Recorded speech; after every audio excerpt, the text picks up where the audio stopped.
Hello and welcome to my video on the best tips I can give you to get the best qualifying time in F1 Manager 2022. So yeah, let's get straight into it. So first of all, what you do need is as close to 100% setup confidence as possible.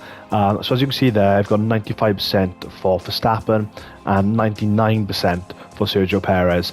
This is all done in the practice runs. It's just maneuvering that car setup until you get as high as possible. If you want me to do another video on how to get up the best car setup confidence, then please let me know and I will do another video on that.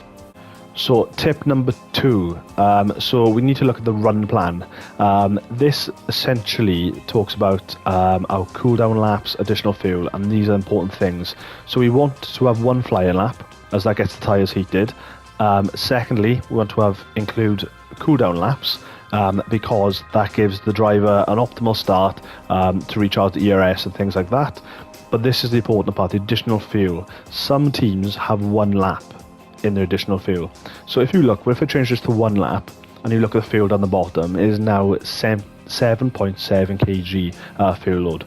If I change it back to 0, 5.8 kg, and that is the difference in weight. I know it's only, 1 point something kg in weight, but that will make a difference to your qualifying. So we need to make sure the additional fuel is on 0, because as soon as we finish our in-lap, we're coming straight back into the garage to refuel. So tip number 3, we need to look at the traffic when we're about to qualify. So as you can see, the mountain looking shapes is the expected traffic, and looking at that, we can see that it is the least traffic at the start, and then the traffic is starting to die down just after 1809, okay? So that is probably when I'm going to send my cars out for my second run. So I will send them out for my first run right at the start, and then second run about 1809. And that is if you do need a second run. Basically, if you are in a top team car, it's likely you don't need that second run. So you can see Verstappen on the right side of the map now. He is coming out for his flying lap, and he is going to hit Alonso. But one car really won't make that much difference in terms of time. And he is the only bit of traffic we're going to have. So if we see Alonso come in now, 1-3-2. Perez, on the other hand, has a bit more traffic. So let's see how he fares coming in now for his first lap.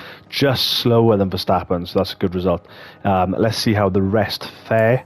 Leclerc just beating us on the first run of Q1, and we're getting in front of Sainz in front of the Ferrari. So these are very good results, especially in Q1.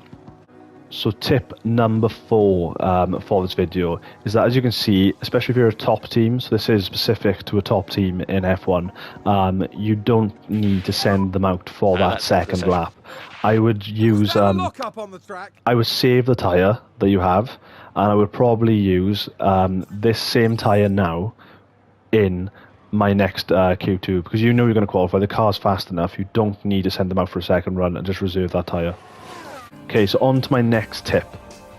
I'm going to use the same tyre that I used in Q1 for the start of Q2, because what's going to happen then, depending on the time I have, if I need to send them out again, I have another soft available, right? And then I will use that soft again for the start of Q3, and I will use a fresh soft, preferably, for my last run of Q3 to get that best time, and then you have a spare soft for the race.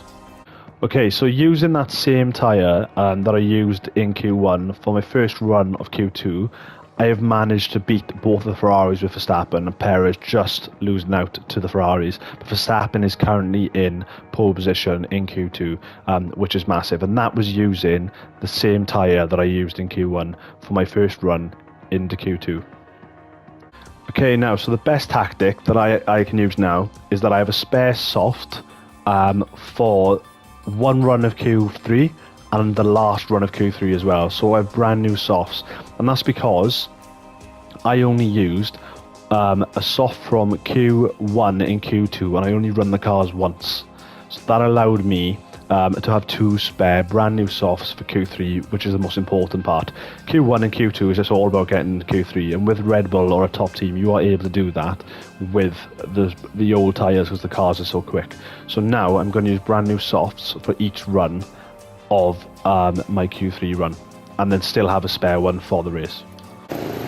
Okay, so using that brand new soft, I've got Verstappen in first place So what I'm going to do now is I'm going to check there. Right, okay.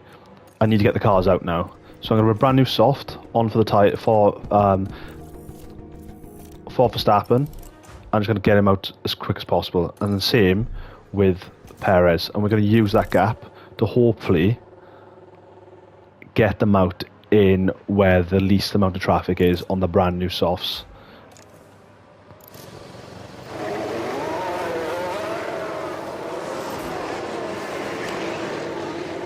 So let's see how they fare now. If we look, there we are. So that bright part is where the least amount of traffic is. So on a flying lap there, we have no cars in front of them. So this should secure the best time. Just wait for the Ferraris to come around now, see the results. As Verstappen stays in top. And there we have it. That is a strategy that I've used to get Verstappen into pole position for the Grand Prix. So if we look at that, Max Verstappen, especially again the best time in Q3, because I reserved those two brand new softs for Q3, and unfortunately Perez just loses out to the Ferraris, but we do have one of our team members in pole position, and that is Max Verstappen. So thank you for watching, guys. If you found this helpful, please like, subscribe and comment anything you can. I really appreciate the support, and thank you for watching.